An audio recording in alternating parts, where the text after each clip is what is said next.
So we're doing a little maintenance. 2930 North Sheridan Road.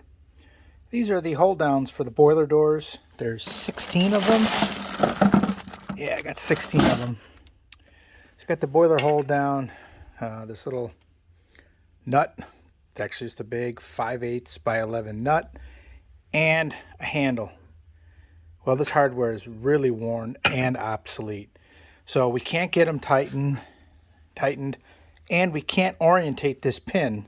We don't have any idea if we're actually grabbing. So, plus the threads are gnarled on all of them, which makes tightening a bear. So what I've done is just put them in a vise, cleaned them up, ran a tap on them.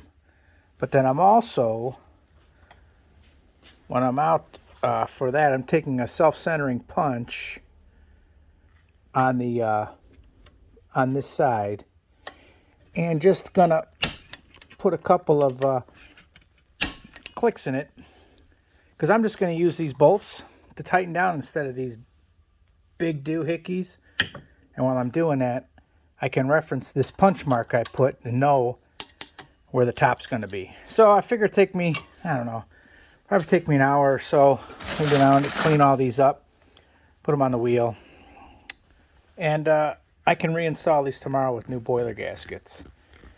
So yeah, the new option was, I don't know, they told me like $600 to make them up, plus a shop charge, whatever the hell it was. So I figured an hour and a half of my time was a much better expense for the building, because we can probably get a couple more years out of these for sure. Anywho, that's what's going on in your boiler room. See you tomorrow.